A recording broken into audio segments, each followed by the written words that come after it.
What is up, guys? So I was asked by a subscriber to list the best budget phones for Call of Duty Mobile.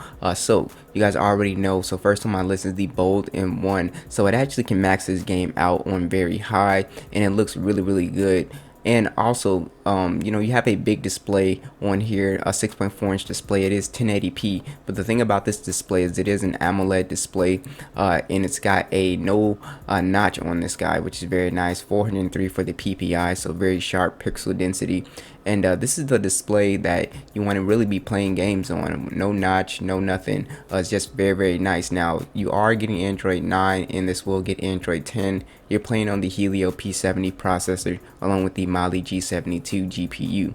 Now for storage, which is important for gaming, you do have micro SD support up to 128 gigs with the internal 128 gigs and 4 gigs of RAM. So this is a very nice gaming phone, and also just feeling the phone in your hand.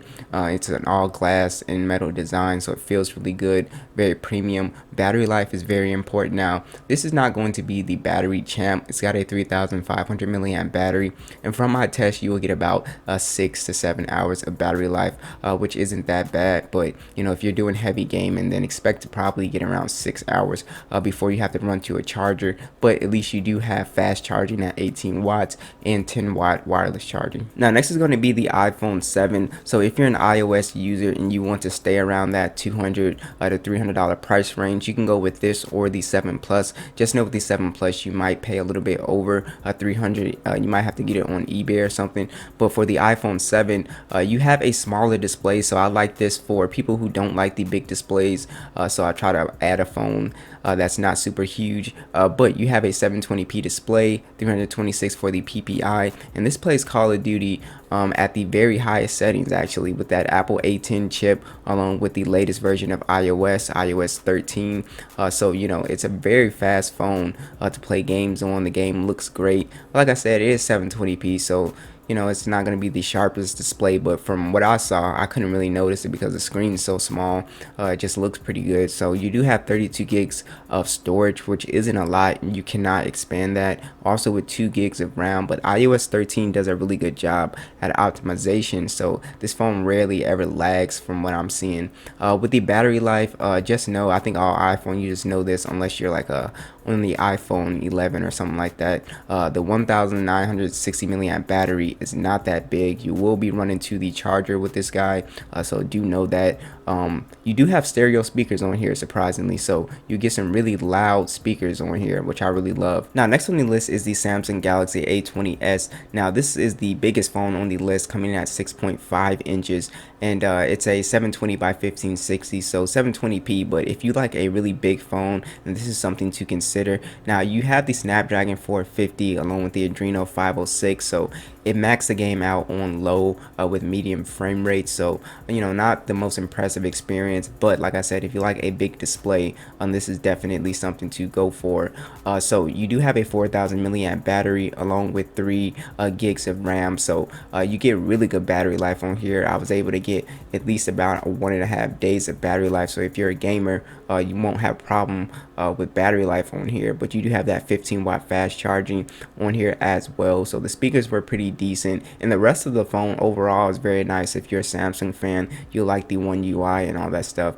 They do have gaming optimization settings and stuff built in, but overall this phone is to look at if you just need the biggest screen possible. Now next is the LG G7 ThinQ, so you can pick this up for also around 200 bucks. All links will be in the description. So I really love this phone because of the specs. So it's basically last year's flagship, Snapdragon 845, 4 gigs of RAM. You do have a 6.1-inch display. The thing I love about this phone is you have a 1440p display, 564 for the PPI, extremely sharp, very nice to look at videos and play games in 1440p.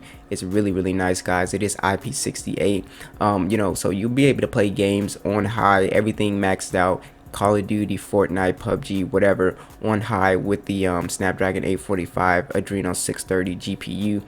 Now you do have micro SD support up to 1 TB, along with the internal 64 gigs and 4 gigs of RAM. So this is definitely a beast when it comes to gaming and storage and stuff like that. The speakers are actually pretty good on here as well. So the battery is where this phone kind of falls short. It lasts about a day. It's a 3000 milliamp battery, but what I've noticed is if you turn the always on display off, you'll get slightly better battery life. But you know, you do have that fast charging on here as well with 18 watts and wireless charging.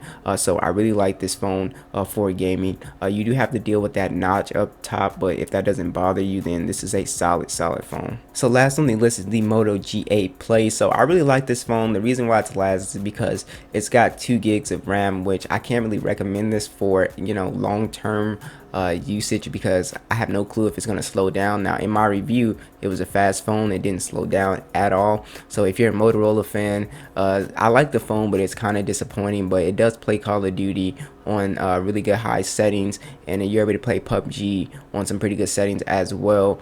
So you have that Helio P70 processor. That's pretty much why. But you do have a pretty decent sized display, 6.2 inches. It is a 720p display, basically 271 for the PPI. This does have basically stock Android on it, Android 9. No real, you know, additions added with Motorola except for their gestures. You do have micro SD support up to 512 gigabytes, 32 gigs of storage built in, and like I said, that 2 gigs of RAM is kind of a bummer there. So you know, I think the phone is a little overpriced for what it is, but if you're a Motorola fan, you know, then this might be a phone you're gonna look at. Like, it plays the game fine and everything. You do have a little water drop notch, but you know, it's a decent phone. I just think it's slightly a little bit overpriced, but it's still a really solid phone for gaming. I just can't really recommend it that strongly because of that 2 gigs of RAM. So thanks for watching this video, and I will catch you guys in the next one.